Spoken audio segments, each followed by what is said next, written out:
একজন আমলাকে রাষ্ট্রপতি বানাতে চাচ্ছে সরকার, বললেন জাফরুল্লাহ। সরকার লুটপাটের মাধ্যমে দেশকে শূন্য করেছে, বললেন গয়েশ্বর।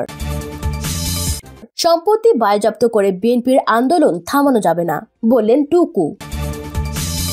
তারেক জোবাইদার সম্পত্তি ক্রোকের আদেশ সরকারের হিংসাত্মক আচরণ, বলেছেন সম্মিলিত পেশাজীবী পরিষদ। ঘর সামলানোই বিএনপির বড় চ্যালেঞ্জ। এখন দেখবেন বিস্তারিত সংবাদ।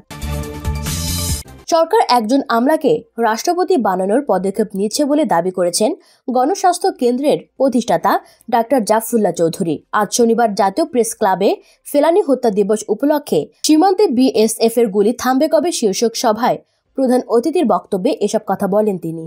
সভার আয়োজন করে আগ্রাসন প্রতিরোধ জাতীয় কমিটি। গণস্বাস্থ্য কেন্দ্রের প্রতিষ্ঠাতা ডাক্তার জাফরুল্লাহ চৌধুরী বলেন, সরকার মানুষকে ভোটের অধিকার থেকে বঞ্চিত করার প্রতারণা করছেন। অনেকে বলতে পারে এর প্রমাণ কি? প্রমাণটা খুব সোজা, রাষ্ট্রপতি নির্বাচন। এ রাষ্ট্রপতি মৃদুভাষী মুক্তিযোদ্ধা ও আমলা। দীর্ঘদিন সরকার সঙ্গে সম্পৃক্ত এই আমলাকে যদি রাষ্ট্রপতি বানানো হয়, তাহলে তিনি সহজে টেলিফোনের মাধ্যমে সব ডিসি সাহেব থেকে শুরু করে ওসি সাহেব পর্যন্ত তিনি সহজে যোগাযোগ করতে পারবেন। ডাক্তার জাফরুল্লাহ চৌধুরী বলেন, একজন রাজনীতিবিদের কিছুটা হলেও বিবেক থাকে, কিন্তু আমলাদের কোনো বিবেক থাকে না। তারা সরকারের দালালি করে বেঁচে থাকেন। এর মাধ্যমে তারা সচিব থেকে সিনিয়র সচিব হয় এবং এরপরে তারা আইএমএফে যায়। সুতরাং এ লাভের আশায় আমলারা সরকারের খাদেমদারি করতে থাকে, আর এসব ব্যক্তি হবে রাষ্ট্রপতি। তিনি বলেন, একটা নিয়ম আছে, সরকারি বেতন ভাতা নিয়ে কেউ 3 বছরের মধ্যে রাজনীতিতে আসতে পারবেন না। কিন্তু এসটি ইমাম সাহেব মারা গেছেন, তার জায়গায় এমন একজনকে নিয়োগ দিয়েছেন যিনি কয়েকদিন আগেও ক্যাবিনেট সেক্রেটারি ছিলেন, যিনি চাইলেই যে কোনো সেক্রেটারি এবং ওসি সাহেবদের সঙ্গে ফোনে যোগাযোগ করতে পারেন। সুতরাং এটাই প্রমাণিত করে সরকার নির্বাচন নিয়ে একটা ভয়ানক পরিকল্পনা করছেন। তিনি বলেন, এবার আর দিনের ভোট রাতে হবে না, ভোরবেলায় 60 থেকে 70 ভাগ ভোট হবে ওসি সাহেবদের ও আমলাদের দিয়ে, বাকি 30 ভাগ হবে সকাল 9টার পর। এইটি কি আমরা মেনে নিতে পারি? এর বিরুদ্ধে আমাদের সোচ্চার হতে হবে। ফেলানী হত্যার প্রতিবাদে ভারতীয় হাই কমিশনের সামনে রাস্তাটি ফেলানী নামে নামকরণের জন্য ঢাকা উত্তর সিটি কর্পোরেশনের মেয়রের প্রতি আহ্বান জানিয়েছেন ডাক্তার জাফরুল্লাহ চৌধুরী। একই সঙ্গে লক্ষাধিক রোহিঙ্গাকে ভারতে পাঠানোরও সুপারিশ করেন তিনি। অপরদিকে এই সরকার লুটপাটের মাধ্যমে দেশকে শূন্য করেছে বলে মন্তব্য করেছেন বিএনপির স্থায়ী কমিটির সদস্য গয়েশ্বর চন্দ্র রায়। রাজধানীর নয়াপল্টনে বিএনপির কেন্দ্রীয় কার্যালয়ের সামনে এক বিক্ষোভ মিছিলের পূর্বে তিনি এসব কথা বলেন।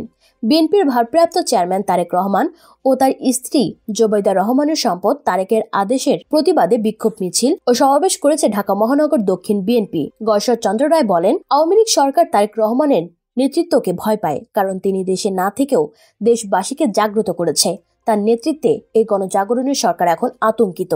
তিনি বলেন, তারেক রহমানের কোনো অস্থাবর সম্পত্তি নেই। মূলত 111-এ শেখ হাসিনা দেশি বিরাজনীতিকরণের রাজনীতি শুরু করেছিল, তারই ধারাবাহিকতায় এই মিথ্যাচার। গয়েশ্বর বলেন, এই সরকার মন্ত্রী বা এমপিরা কোনো প্রতিষ্ঠান থেকে কত টাকা লুট করেছে তার সবকিছু বেরিয়ে আসবে, সবকিছুই তখন পরিষ্কার হয়ে যাবে। তিনি আরো বলেন, আন্দোলনের কোনো বিকল্প নেই। আন্দোলনের মাধ্যমে এই সরকার পতন ঘটতে এবং গণতন্ত্র পুনরুদ্ধার করতে হবে। তিনি সবাইকে আন্দোলনে শরিক হওয়ার আহ্বান জানান। বিক্ষোভ মিছিলটি নয়াপল্টনে দলের কেন্দ্রীয় কার্যালয়ের সামনে থেকে শুরু হয়ে নাইটিঙ্গেল মোড় ঘুরে আবারও নয়াপল্টনে এসে শেষ হয়।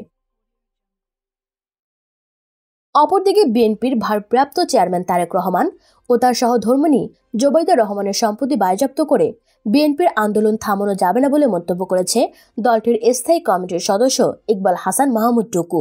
নয়াপল্টনে ঢাকা মহানগর উত্তর বিএনপির আয়োজিত বিক্ষোভ মিছিল শেষে সংক্ষিপ্ত সমাবেশে তিনি এসব কথা বলেন।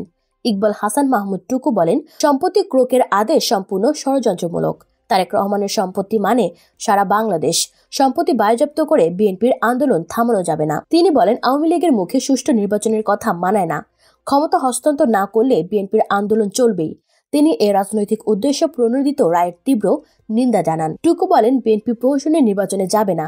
নেতাকর্মীরা নিজের জীবন দিয়ে হলেও নির্বাচন প্রতিহত করবে। এদেশ আর দিনের ভোট রাতে হতে দেবে না।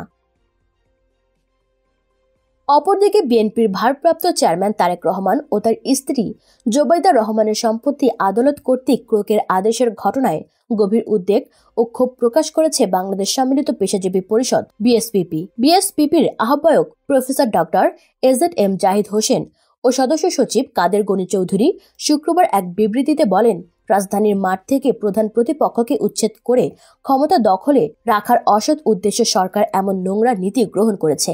একটা সভ্য রাষ্ট্রের সরকারের এমন হিংসাত্মক আচরণ কল্পনাও করা যায় না।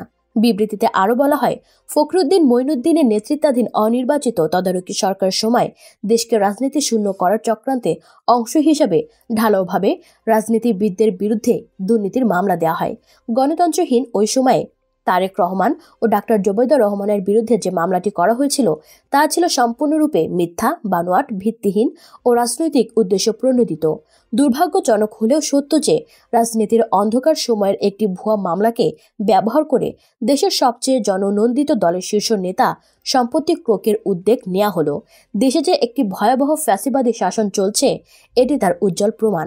আমরা মনে করি দীর্ঘদিন পর ভিত্তিহীন মামলাকে পুঁজি করে তারেক রহমান ও ডাক্তার জোবাইদুর রহমানের সম্পত্তি ক্রোকের যে আদেশ দেওয়া হয়েছে তা সরকারের ইঙ্গিতেই হয়েছে। পেশাজীবী নেতৃদ্বয় আরও বলেন, এ কথা বলার অপেক্ষা রাখে না যে 2007 সালে জরুরি সরকারের আমলে বর্তমান প্রধানমন্ত্রী শেখ হাসিনার বিরুদ্ধেও কয়েকটি মামলা হয়েছিল, কিন্তু ক্ষমতায় আসার পরই ওই মামলাগুলো উধাও হয়ে যায়। অপরদিকে বিএনপির চেয়ারপারসন সাবেক দেশনেত্রী বেগম খালেদা জিয়া, তারেক রহমান সহ বিরোধী রাজনীতিবিদদের বিরুদ্ধে ওই মামলাগুলো ব্যবহার করে অবর্ণনীয় নিপীড়ন চালানো হয়। অপরদিকে আগামী জাতীয় সংসদ নির্বাচন নিয়ে বিএনপি এখন রাজপথে আন্দোলন করছে। আগামী 11 জানুয়ারি বিএনপির গণ অবস্থান কর্মসূচি রয়েছে। বিএনপির পক্ষ থেকে বলা হয়েছে, নির্দলীয় নিরপেক্ষ তত্ত্বাবধায়ক সরকার ছাড়া কোনো নির্বাচনে দলটি অংশগ্রহণ করবে না। আর অন্য রাজনৈতিক দলগুলো যেন নির্দলীয় নিরপেক্ষ তত্ত্বাবধায়ক সরকার ছাড়া অংশগ্রহণ না করে সেজন্য একটি রাজনৈতিক মেরুকরণের চেষ্টা করছে।